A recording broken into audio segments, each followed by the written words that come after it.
Hi, everyone. Welcome to the Takeover Crossover Podcast. I am your host, Evangelist Stephanie Williams. What I need you to do right now, I need you to like and share this live. I need you to like and share. Tell your homeboys, tell your girlfriends, because it's going down right now on the Takeover Crossover. We're taking over on tonight. We're taking over. So I need y'all to share this live on tonight. Come on. We excited about what is about to go down on tonight. You don't want to miss it. So I just need y'all to hit that share button, hit that like button, jump over to our YouTube channel. Come on now and go and put in Takeover Crossover Podcast. Watch it live. For those that are not on Facebook, come on, go over to that screen and hit share, like, tell somebody, because it's going down right now. You don't want to miss what's about to go down. Takeover Crossover. We're taking over tonight. So I have two special guests on tonight. OMG. Yes, I do. I have our first special guest on tonight. We have Shanta Atkins. She is the baby sister of Mary and the Atkins family. Woo-hoo! Yes, she is. She's in the building. She also is... with my little thing, as she also is a singer, a songwriter, a minister, an educator, and more. And matter of fact, I think Shanta just dropped a new single, y'all. Made Up My Mind. Come on now. Shanta, you definitely got to tell the audience how they can go and download your song so we can vibe with you. Absolutely. And our next guest, come on, Shanta, talk to us. Now I was gonna say absolutely. It's available on all digital music platforms, right there, waiting just for you to stream it. You heard that right there. She said it's available on all platforms. All y'all need to go do is download the song "Made Up My Mind." Come on now, some of y'all need to make up your minds because y'all been straddling the fence. So go check out her song. Download, like, and share this live. Next, coming up, we have my brother. Come on now. He's no stranger to the Takeover Crossover. Frank Rivers, also known. He got the Man Cave on YouTube, y'all. He got it locked. Come on, Frank. Give us a little shout out. What's going on, everybody? I'm your brother, your friend, your homie, Frank. I'm the creator of View from the Man Cave. That is my channel on YouTube, where I talk about all things related to masculinity and manhood, responsibility and respect, provision and protection. So let's talk about it. Thank you for having me.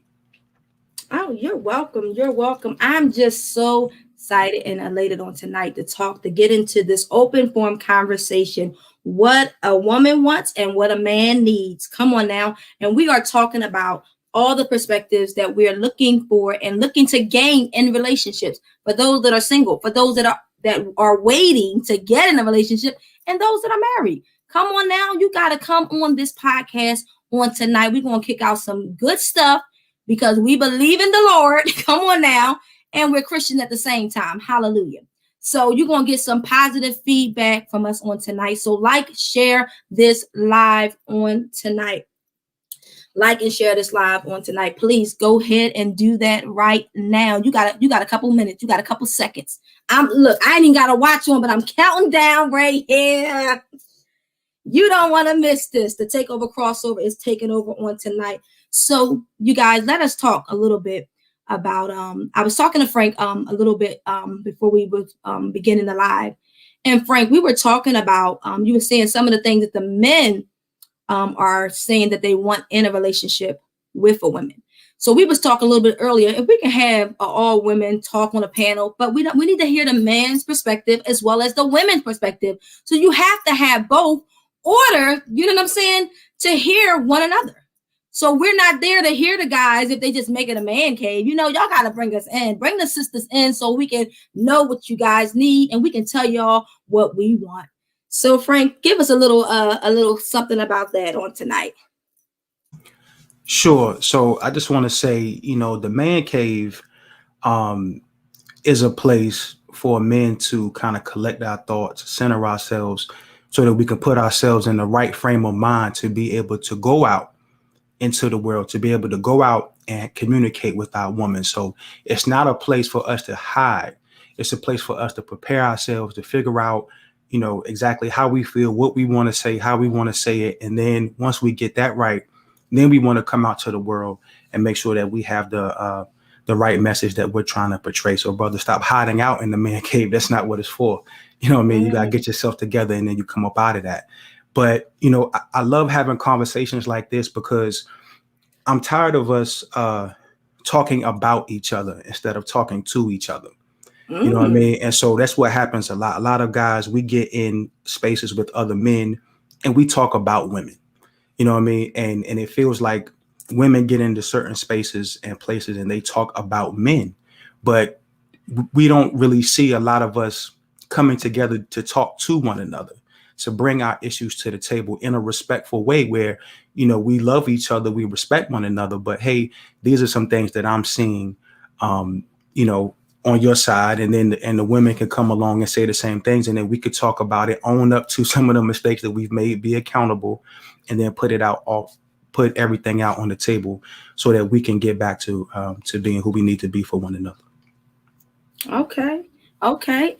And Shanta, give us a little perspective from the women's view, being a single woman, a little perspective on waiting on your king, waiting to be captured.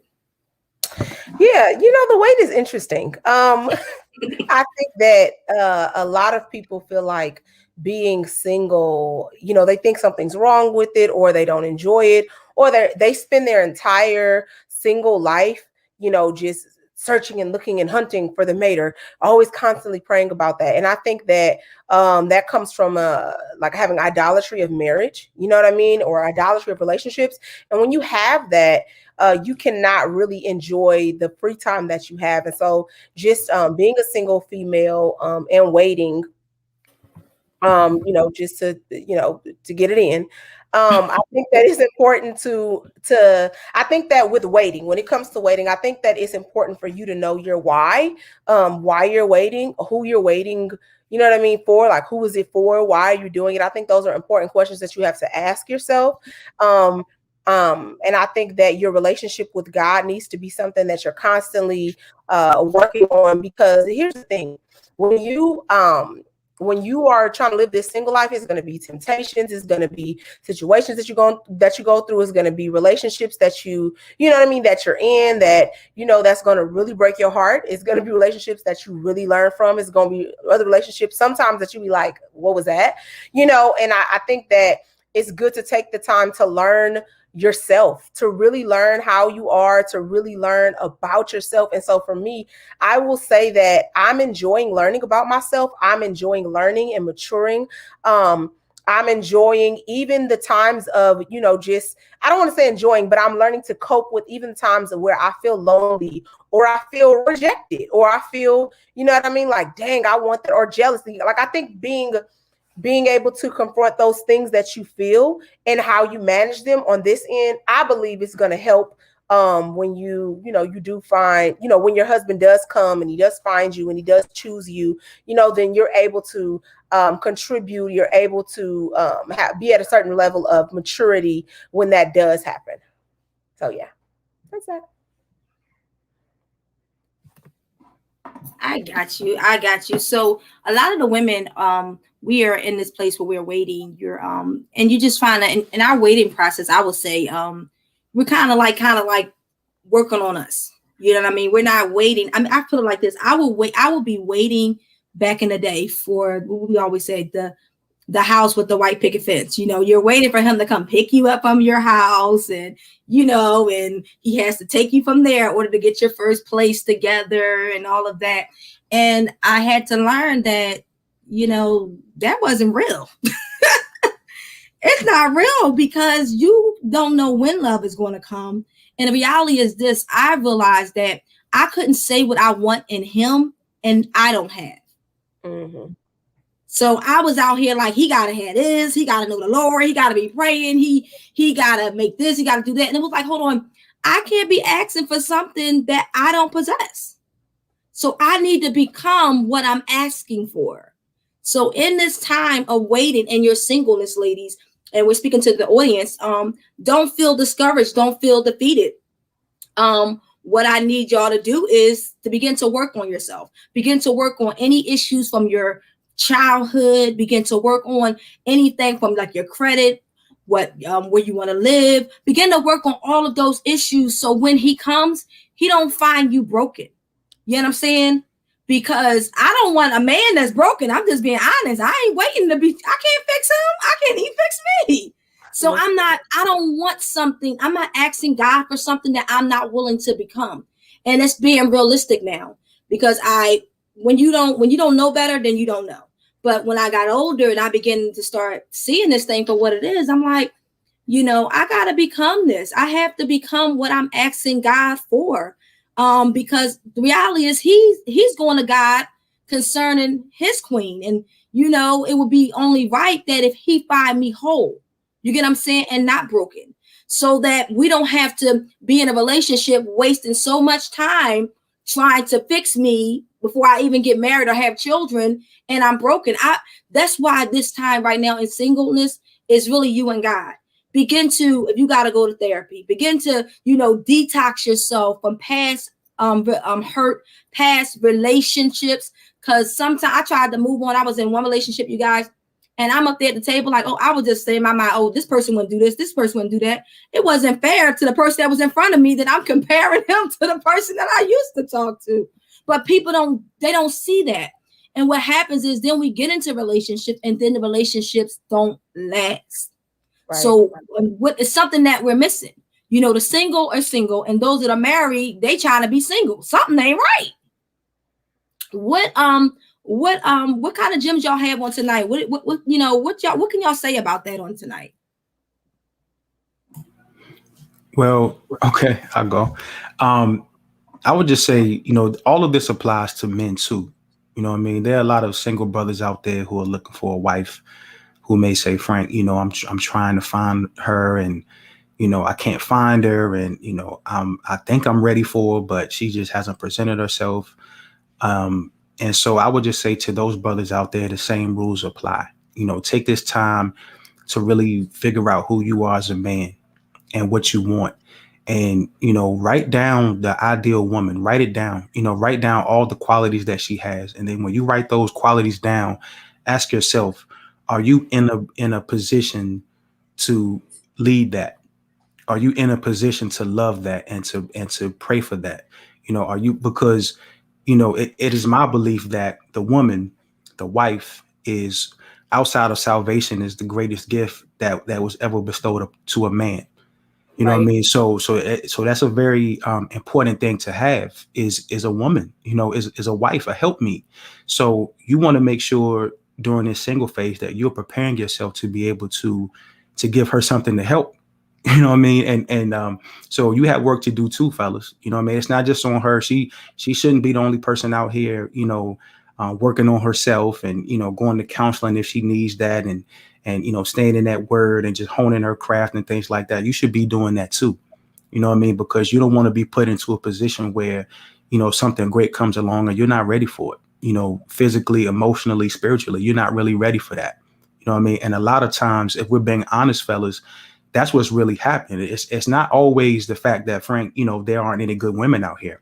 Sometimes what's really happening is, you've come across a good woman and you just weren't ready for her. You weren't ready to lead her. You weren't ready to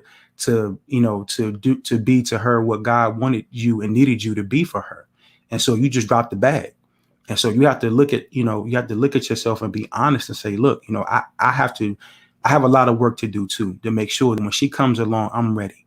You know what I mean? That when she, that I'm ready to provide for her. I'm ready to protect her. I'm ready to be her covering.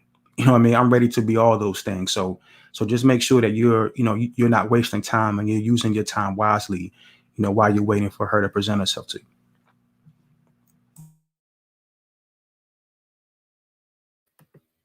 Frank, I would say a lot of to hear that from a male's perspective, I wanted to know, are men working on themselves too before they find their queen, or are they, want to play the game? Well, I think I'll say this honestly. I don't think a lot of us are. I don't think we are as much as we should.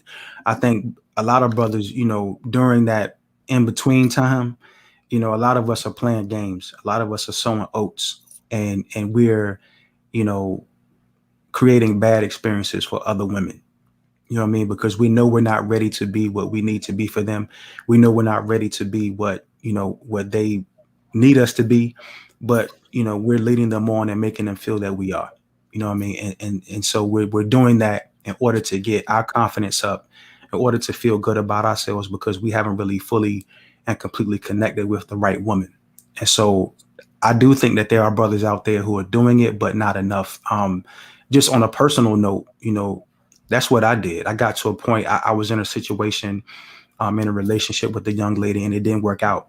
And it hurt. What I mean, I invested a lot into it, and so I was expecting to get a lot out of it, and I didn't, and it hurt.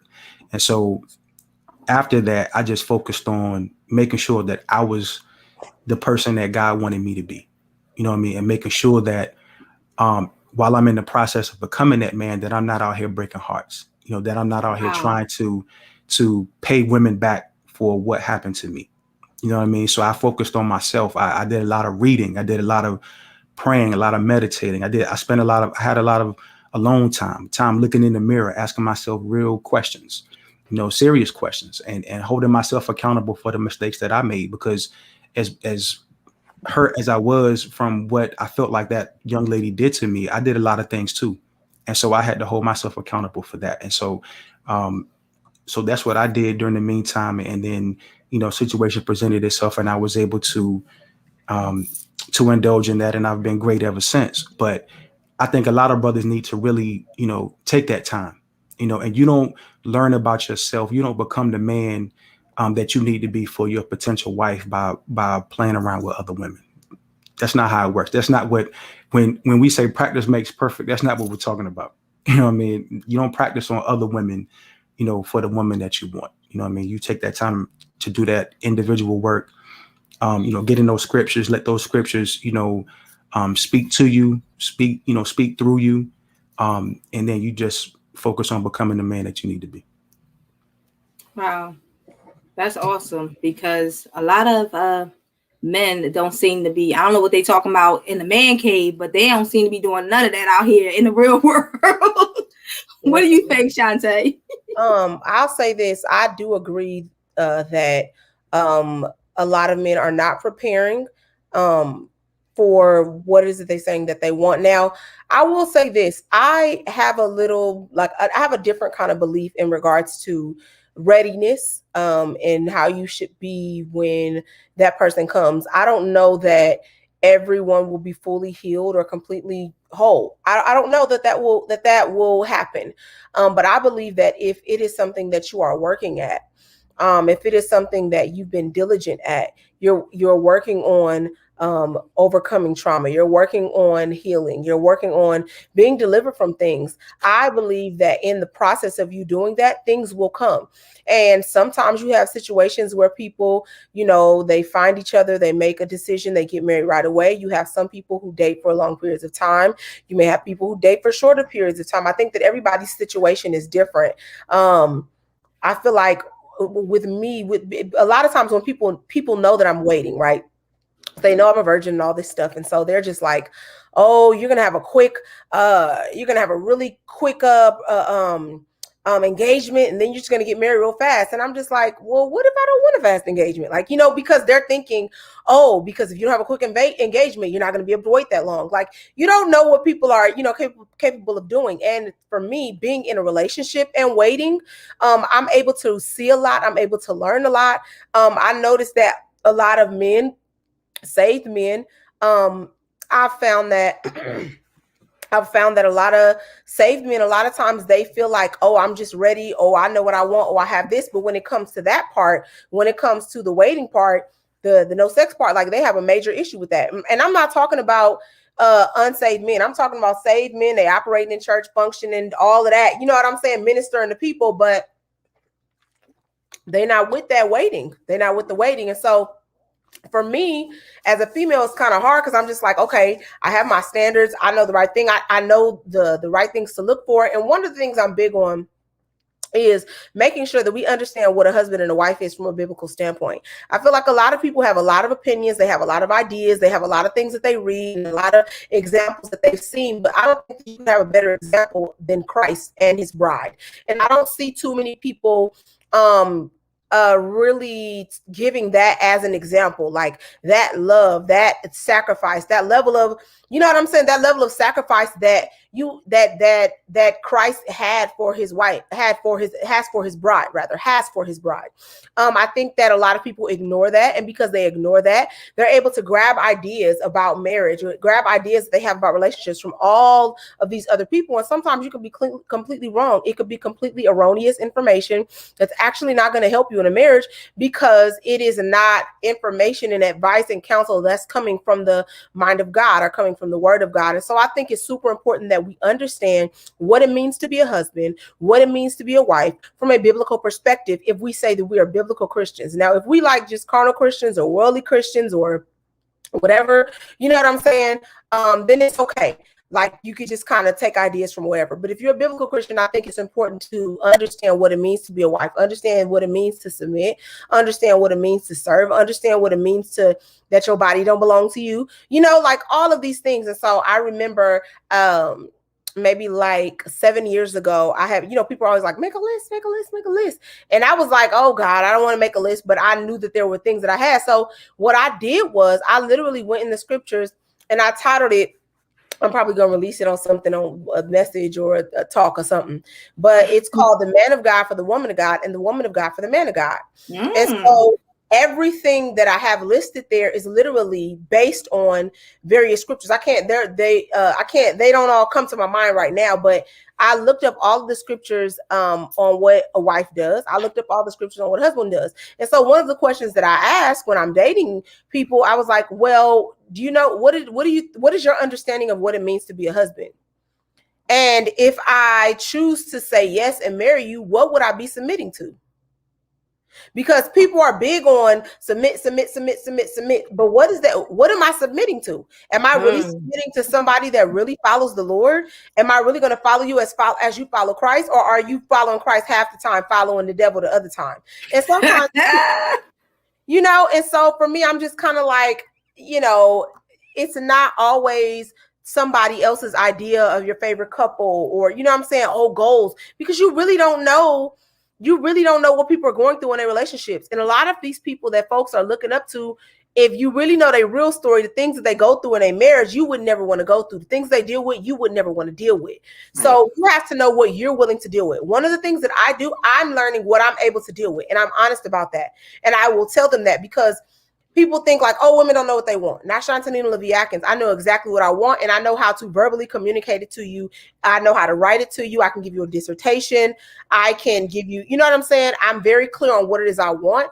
I'm very clear on who I am. I'm very clear on what I bring. I'm very clear on what I want my relationship to be like. And I'm very direct in dealing with that. And I think that a lot of times men are not ready for that, and they're not used to that, because they're used to women who are, I guess, more docile or passive, and I'm not at all, you know. And so I can get, like, some people are like, oh, well, that's intimidating.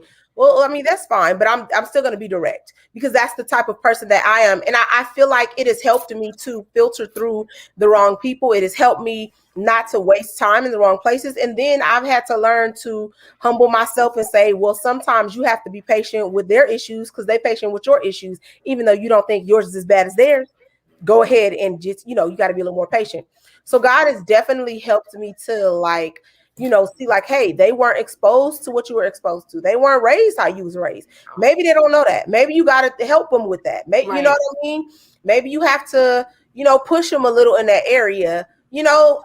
And so that's why I said, going back to my initial statement when I was talking about, you may not be completely whole or completely healed from everything, but if you're in that process and you're being diligent, you know, with working on yourself, I believe that God will pair you up with the person, but you have to know that person. You have to know what you're willing know what you're willing to deal with, know about yourself, what you can take, what you can't take, and be very clear on those boundaries and those things, you know? So, yeah.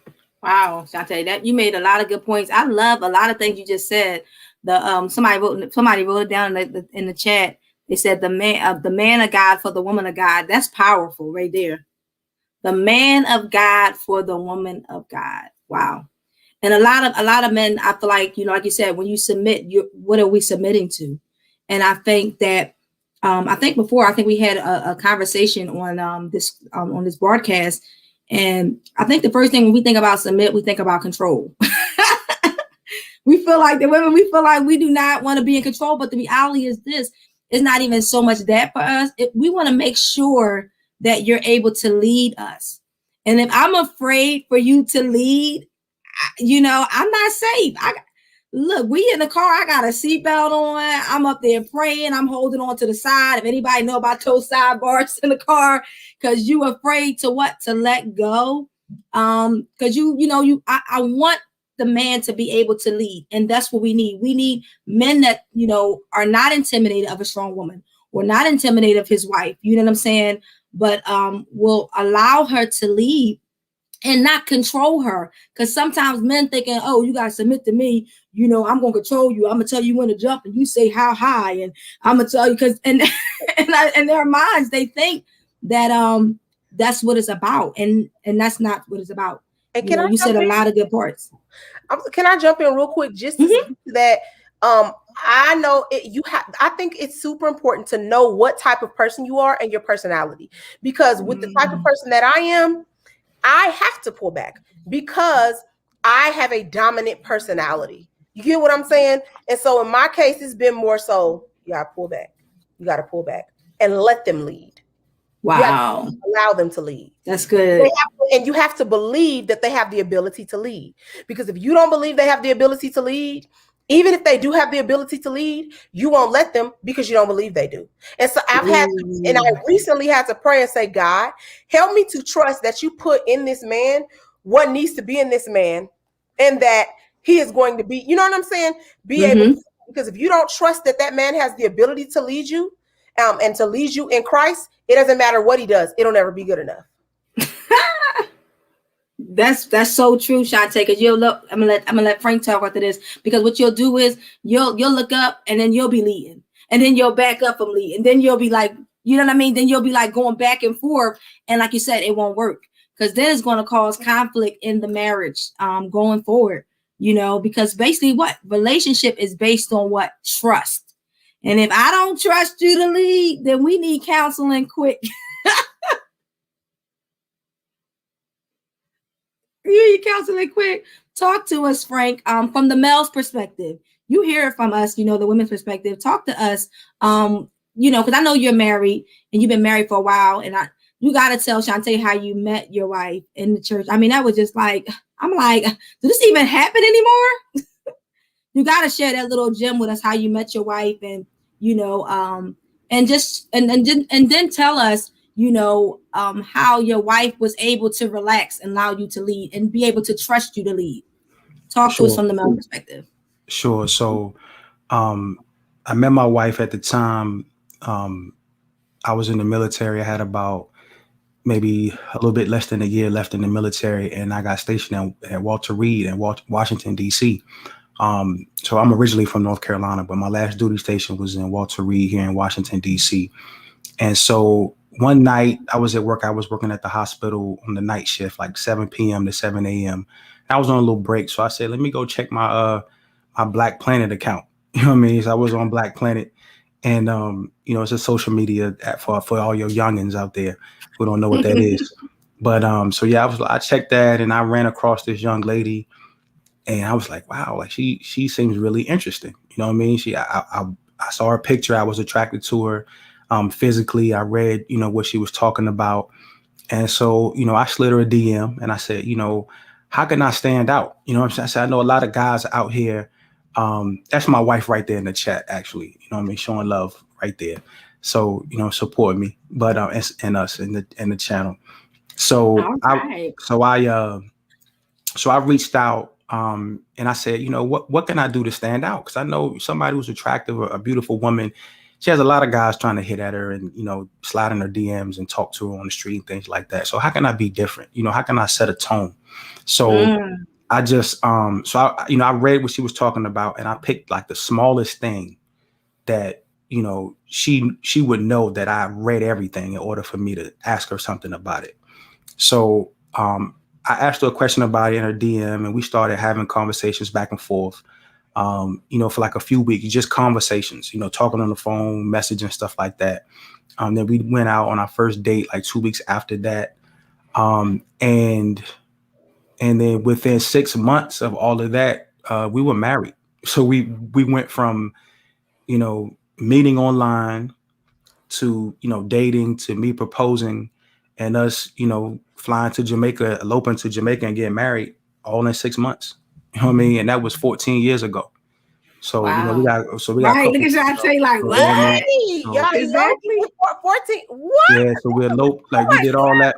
I went from not knowing this woman existed to marrying her in 6 months. And that Wow. was in August 10th will be 15 years we've been married. Wow. You know Wow. what I mean? So Congratulations, and man. thank you. So you know, and I tell people all the time, but one of my friends came to me, said, Frank, think about marrying this woman. You know, it's been 3 months or what. I would, man, you are crazy. What? You thinking about doing what?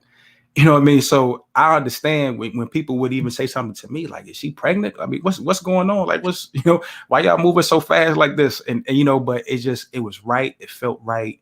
You know, we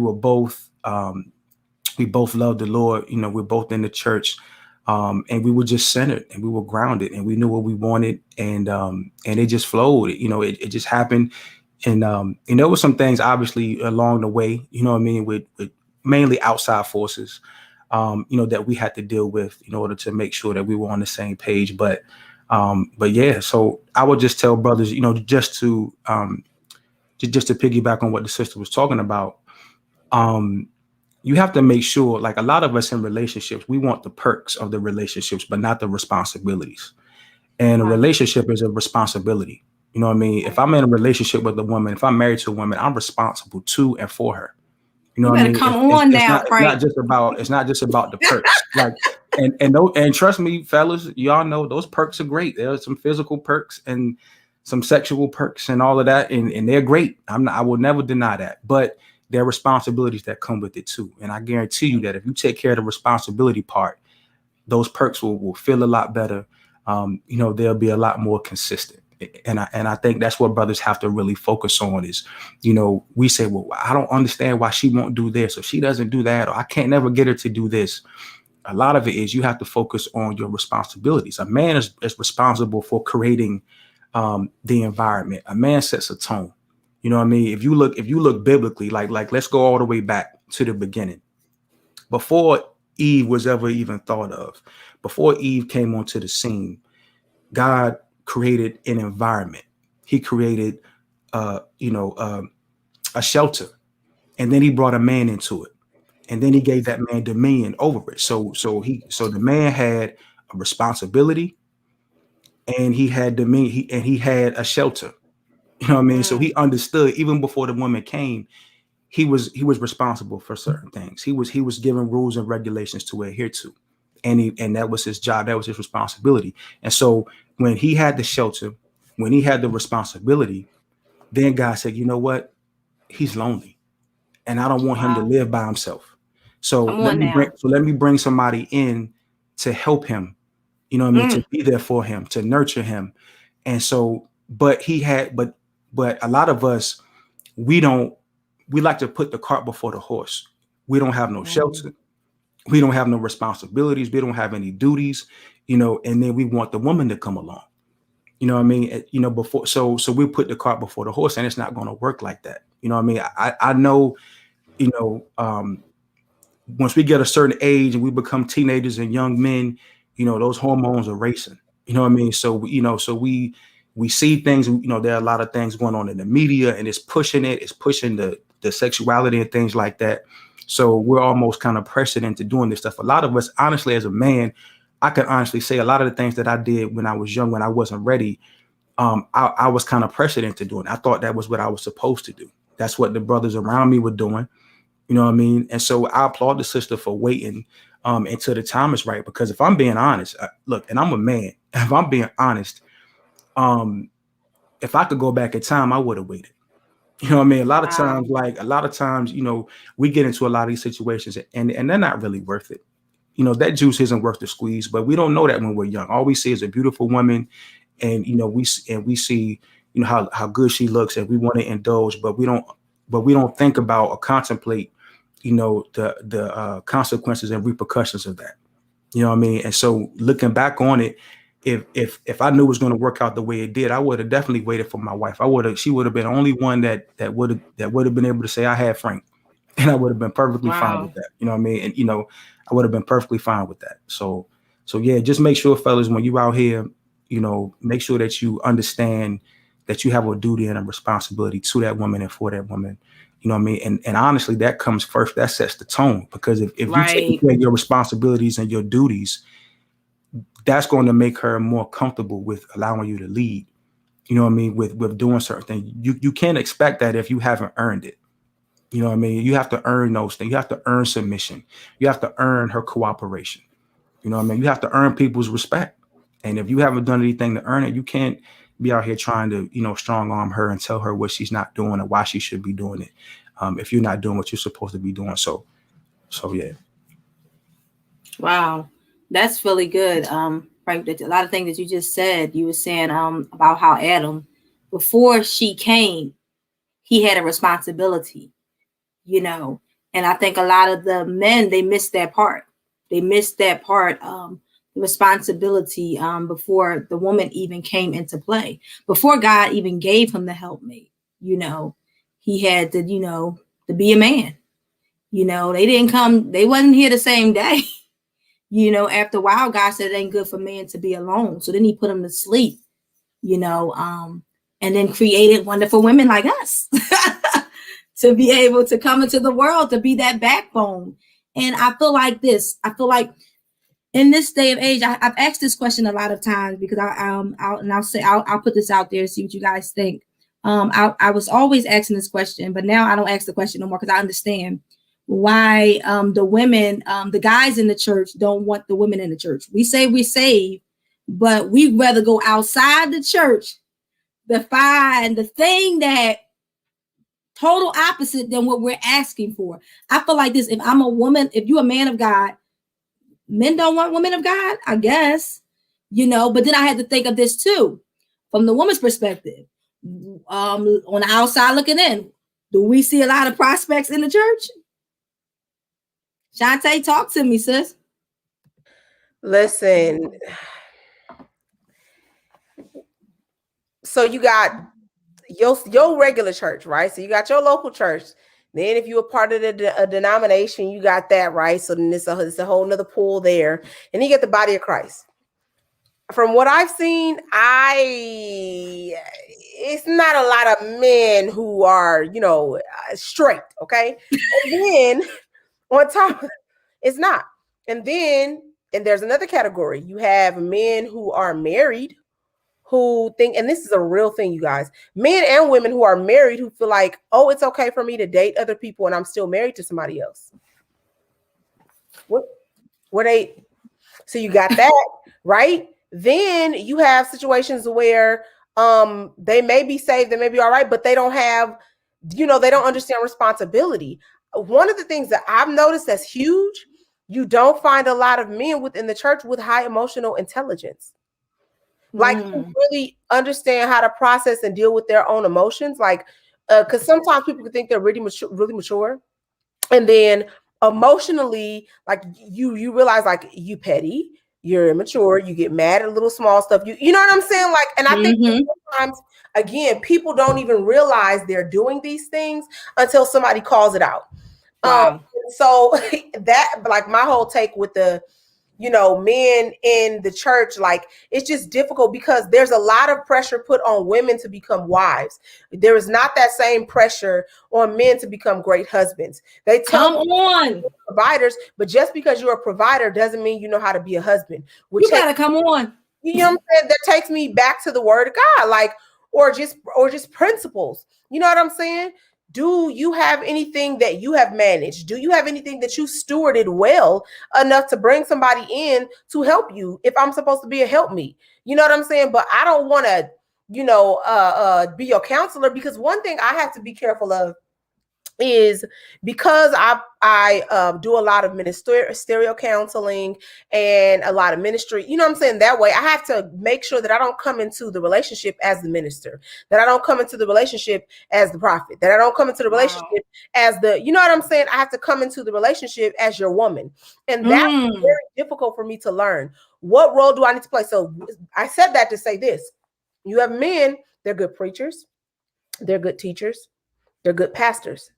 They're not good when it comes to being somebody man or somebody husband, because they were never taught that. They were raised, oh, you know how to preach, be a preacher. I'm grooming you to be a pastor. I'm grooming you to be this. I'm grooming you to be a theologian. You know what I mean? But when it comes to the woman, love your wife, submit to your husband, you understand what I'm saying? You have all these pressure. So it's just like you have all these women preparing to be wives to marry who? You know what I'm saying?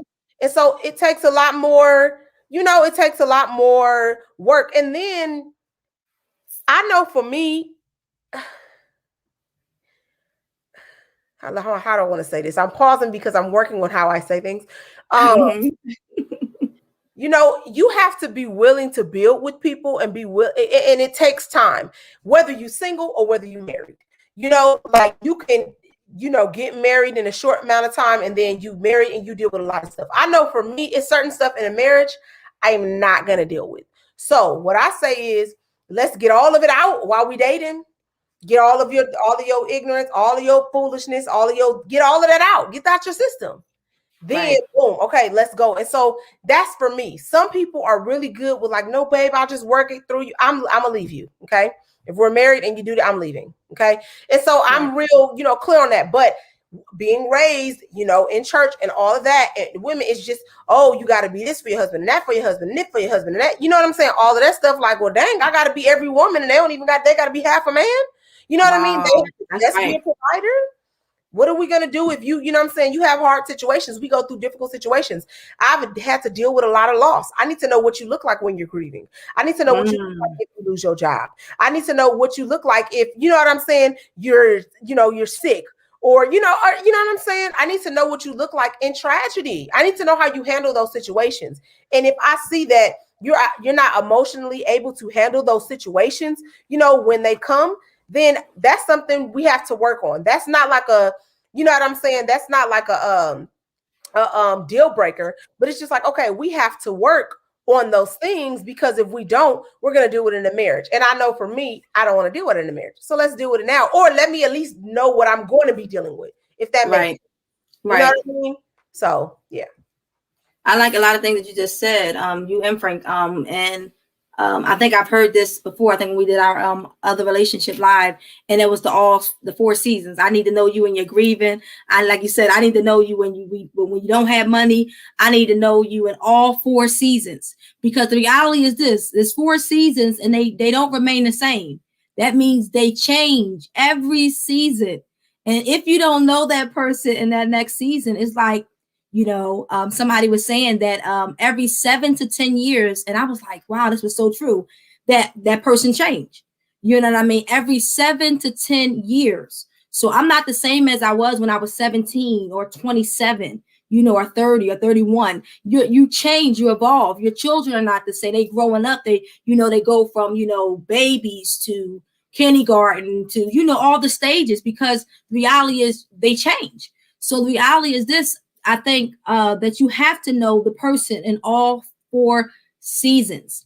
That's a guarantee, because you might get in a season where y'all don't have finances and I'm ready to get a divorce because I don't know what this season looked like. I'm so used to having, I don't know what it I like to go without. I don't know how to make a peanut butter jelly sandwich or whatever we eat, whatever we don't eat. You know what I'm saying? Certain things like that in a marriage, to get to know the person in all 4 seasons of going forward. I have to say that, because people have to get to know the whole you.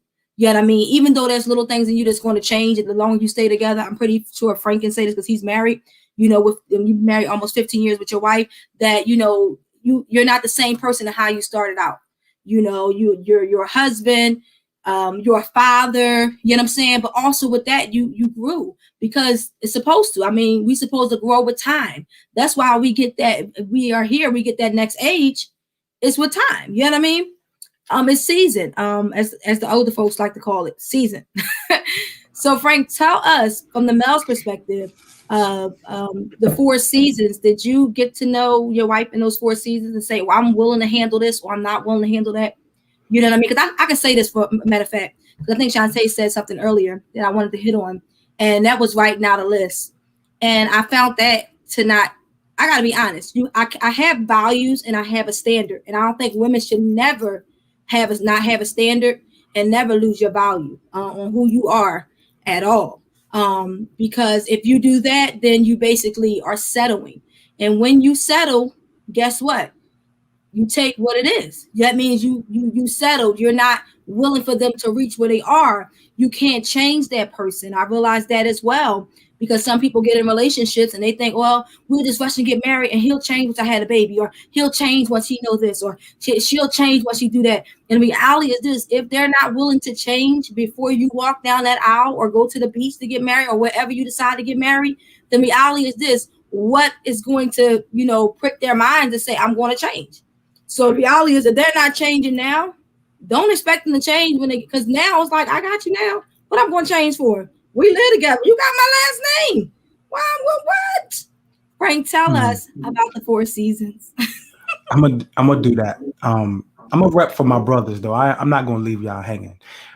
Here because listen, if I'm being honest, about conversations that I've had with the fellas, man, they're like, Frank, there's this narrative out here that there are all these great women and, they're just, not that many great men. And so that there are all these, in the church, they're just virtuous women in droves, with no man around to marry them and provide and protect for them. And that's not true.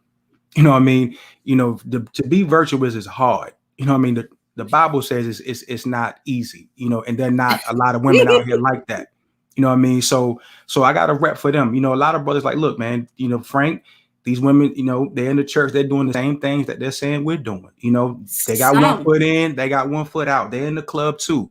I see them in there. I see them at the bar. I see them doing things that, are yep. that you would expect worldly women to be doing. They're coming in church straight from the club. How can I marry a woman who's, subconsciously and emotionally married to the pastor? The pastor's her husband. Wow. I'm the side dude. I'm the side guy. You understand what I'm saying? Me as her husband, the man who goes to work every day, make sure bills is paid, make sure the car is fixed. I got to come home and say, well, we ain't doing this because the pastor said we ain't supposed to be doing it.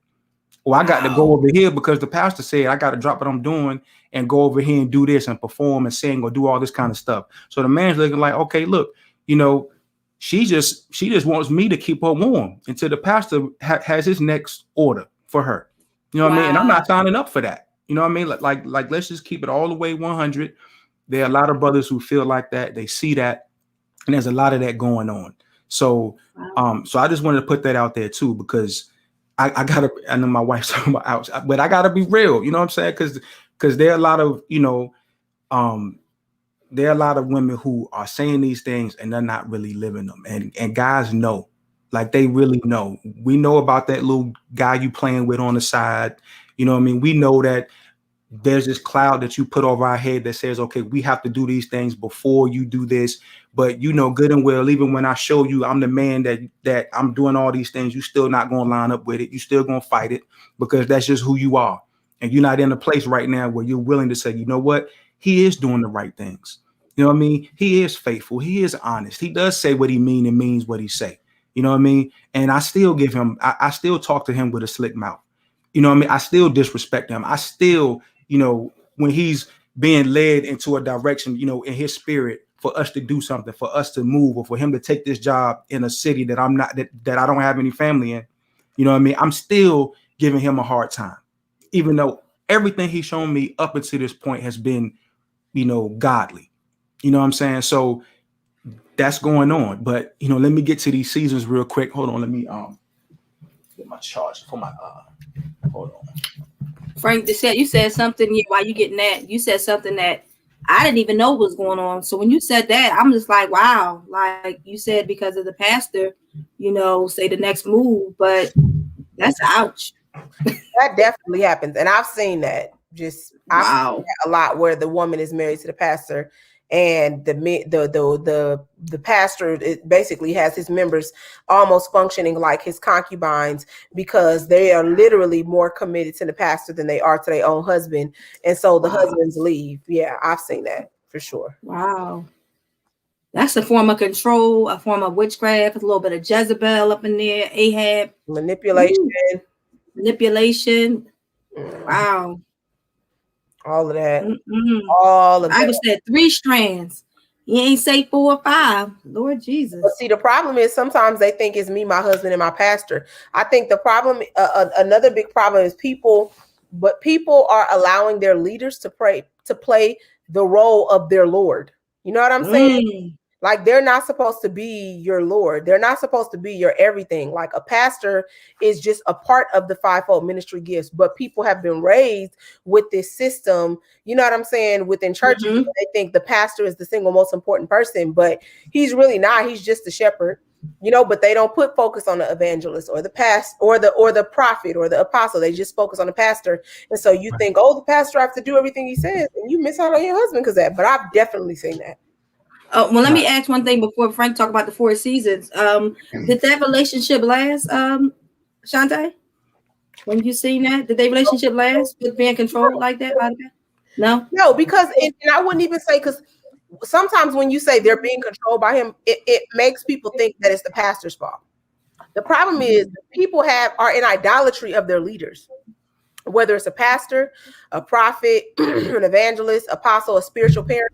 You cannot have an inordinate affection. And I don't mean that they're having a sexual relationship, but you cannot have an inordinate affection for your leader to the degree that you are treating them as if they are Jesus Christ. And so I think that is the problem. If the threefold cord is Jesus, you and your spouse, it shouldn't Right. be your past. But people literally think, and they are trained to believe that, and because they don't want to break away from their pastor because he did this for me, he did that for me. It's so unhealthy. That ain't your man, though, baby. You're gonna lose your man with that, and I've seen it, and I'm just like, oh no, you not me. What? I'm going with the husband. Bye, pastor. What? Not Jesus. See ya. Peace. The benediction. Yeah, and I'm sorry about that. I had to get the charger for my laptop because it was about to die. I thought I had it charged. But yeah, it's a real thing, and it happens a lot. You know what I mean? And it's unfortunate. I've seen it. Just even on a physical aspect. The pastor says something, about sex, and the wife is like, I can't do this no more because the pastor said we ain't supposed to be doing it. I'm like, okay, that the book I read says it's undefiled. You know what I mean? We can, we can do what we need to do up in there. We're married. You know what I mean? The stage has been set. You know what I mean? But and brothers, it's real. I don't know if people know how real it is, but it is. I've seen brothers say, look, they can have a conversation with their wife about something, and they give their wife, some advice, or they give them a gem or something like that, and the wife doesn't really appreciate it or respect it.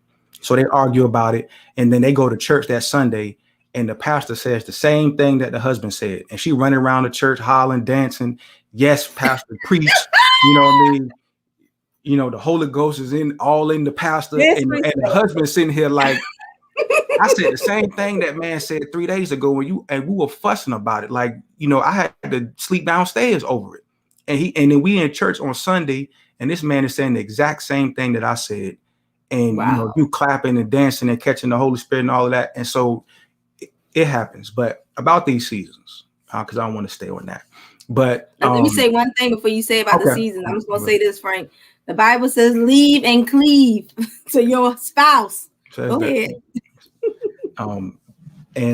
So the seasons are very important. And if you're being courted, by a guy, or if a guy's courting you, you want to see aspects of those seasons during the courting phase, if possible. You want to see that man in every element. You know what I mean? So um, I think it's very important to study people. You know, study your spouse, study the person that you're trying to build something with, or that you see potential in, because you want to see how they respond in certain situations. When when you go to a restaurant, and and the food is taking a little long. I want to see how you respond to that. You know what I mean? I want to see how you talk to the waiter. You know what I mean? I want to see how you respond to people that we deem as less than, the janitors of the world. You know what I mean? The people who, we walk by every day, we don't even notice them because they don't look the way that we want people to look, or have a certain energy that we're anticipating. So I want to see how they respond. See how they respond when things don't go their way. You know what I mean? When their money is funny, or when somebody says something to them, in a disrespectful way, or a way that they don't approve of. How do they respond to that? These things are very important. You want to see you want to be able to see their temperament. You know what I mean? Because when you get into a relationship, that's a very intimate thing. You can't really hide from somebody when you're in a relationship with them. When you're married to them, you're around this person every day. You wake up to them, you smell their morning breath. You know what I mean? There's no escape. So you want to learn this, but you want to know what their temperament is, and see if it's something that you're willing to deal with. Have real conversations. I say that all the time. When you're dating, have real conversations. Talk about real things. Talk about money. Talk about, okay, I grew up, let's say I grew up Kojic, she grew up, AME. How are we going to raise our children? What denomination are we going to follow? Because in different denominations, they have different doctrines. They do things differently. What is going to be the staple in this household? How are we going to raise our children? You know what I mean? I grew up in a household where, if a child acted up, we got whoopings. You know what I mean? You weren't raised like that. So how are we going to discipline the children?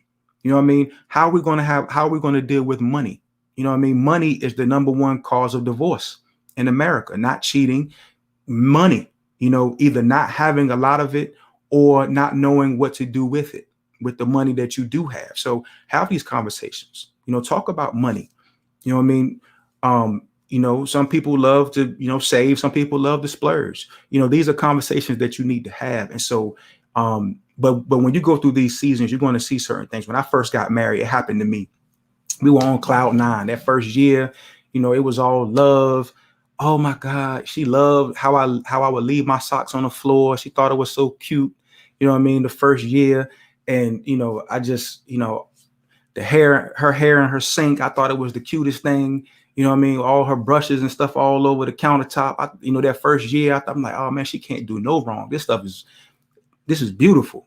And then you get married and it gets real.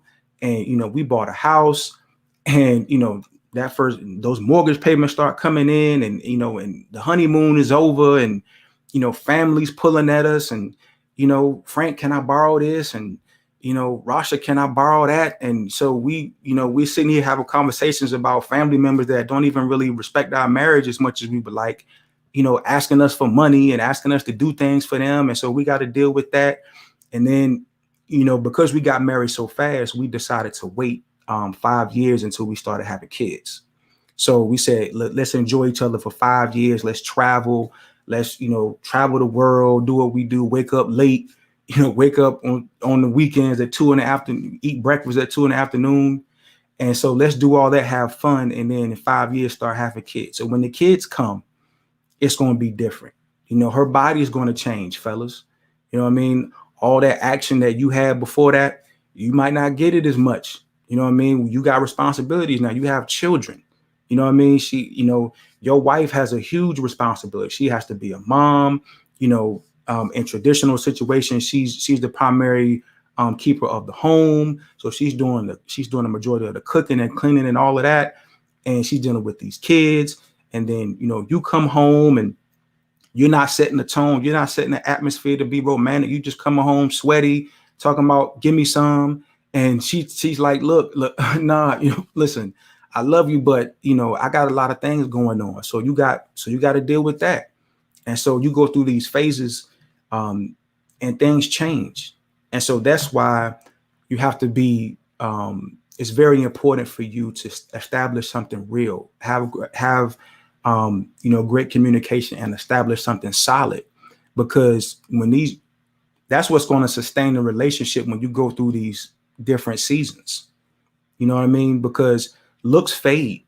You know what I mean? I don't care how tight and right you were, after 20 years, our bodies changes. Men, our bodies change. Everything that used to stand up 15 years ago don't stand up as fast. You know what I mean? It can happen. So if these things, so what's going to hold you is your relationship with God and the real relationship that you've established with each other. That's what's going to hold you through all these seasons, because you're going to go through that. You're going to go through phases where the money's not right.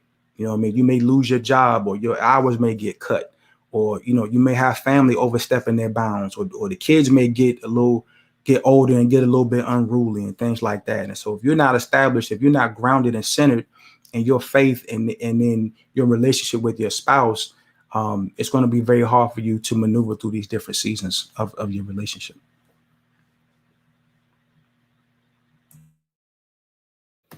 Wow. That's good to know about the four seasons. You got to be able to have balance. I know also, as well as being in the church, you have to be able to put on different hats and not wear the same hat, as a husband, as a father, all those good things. It's a good conversation on tonight to hear the woman's perspective and as well as the male perspective, and your waiting, and those that are married, to know too, because I've done that in a relationship, and it didn't last. When you have too many voices telling you to, no, he ain't doing this, don't do that, no, he ain't doing this, then you wind up being by yourself. So you kind of learn and grow at the same time. So what voices not to listen to. So that's why the Bible says leave and cleave. I always go back to scriptures, because these not my words, these God's words. He said that for a reason.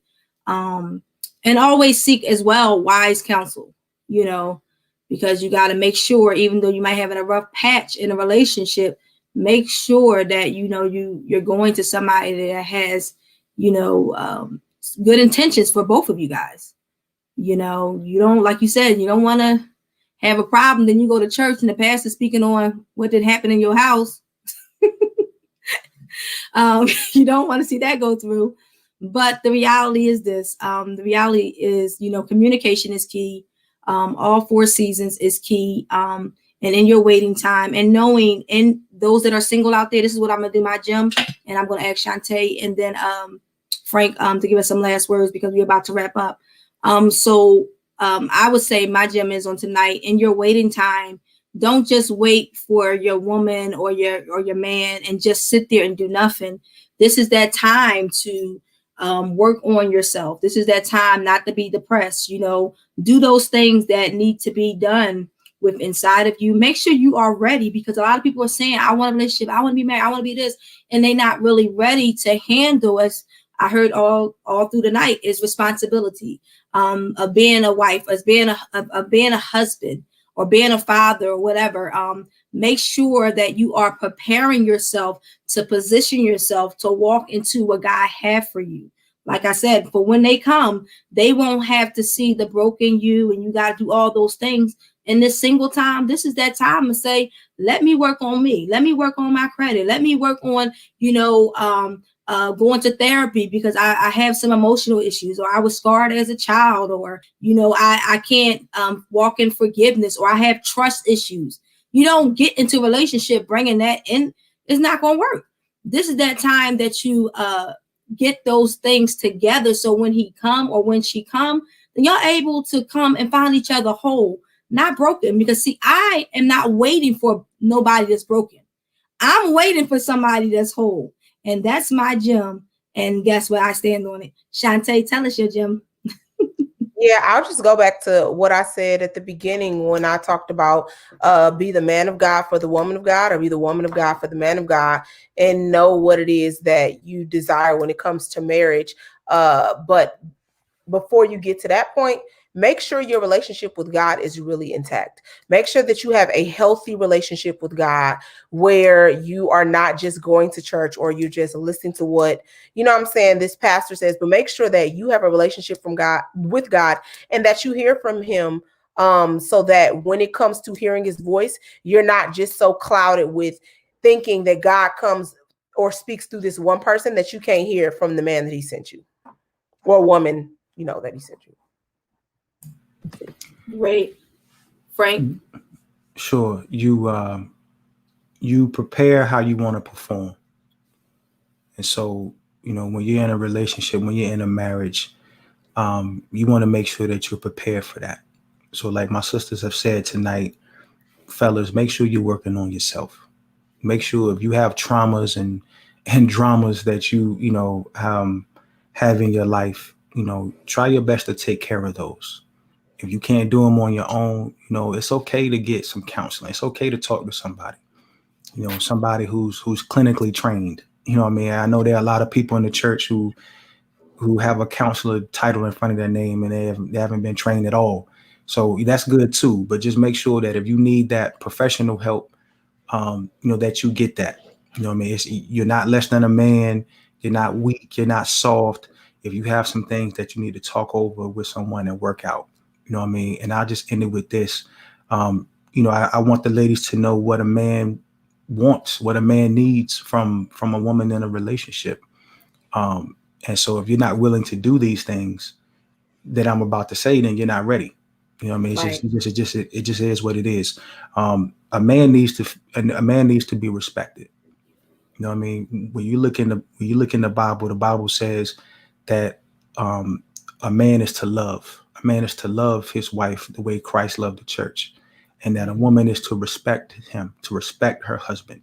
Men want respect. If you ask a man to choose between love and respect, more than likely he's going to say he'd rather have respect. So you need to respect him. You know what I mean? That's number one. Number two, a man wants to feel admired. A man wants to feel appreciated. You know what I mean? Especially if he's doing what he's supposed to be doing. If he's getting up, going to work, if he's loving on you, he's praying for you, he's talking with you, he's admitting when he's wrong, he's owning up to some mistakes that he's made. He wants to be admired. He wants to be appreciated for the man that he is and the man that he's shown you that he is. So every once in a while, show him that you appreciate him. Tell him you love him. Tell him thank you. Tell him, thank you for, fixing that little, pipe in the house, or thank you for taking the car to get fixed. Let him know that you are thankful. Let him know that you appreciate him and that you admire him. A man wants peace. We deal with so much as men in these streets, you know what I mean, outside of our own community and sometimes in our community. We're not looked at in a positive light. We're public enemy number one before we even open our mouth. So when we come home, we would like some peace. We want some peace and quiet. If possible, but definitely peace. We definitely want peace. We're on guard everywhere outside of our home. Our home is supposed to be our safe place, our refuge. So if you can, try your best to make that your home and your relationship a place of peace and tranquility for him. A man also wants and needs you to be committed to him. Obviously, we want you to be faithful, but be committed to the relationship. Be committed to the marriage. You know what I mean? There's nothing or no one that comes above my marriage. Not my mother, not my brother, not my grandmother, not my cousins, not my pastor. No one. It's God and my family. That's how it works. My God, family, and everything else gets taken care of how it gets taken care of. But make sure that you're committed. I heard a woman tell me one time that an older woman who's been married for 40, 50 years.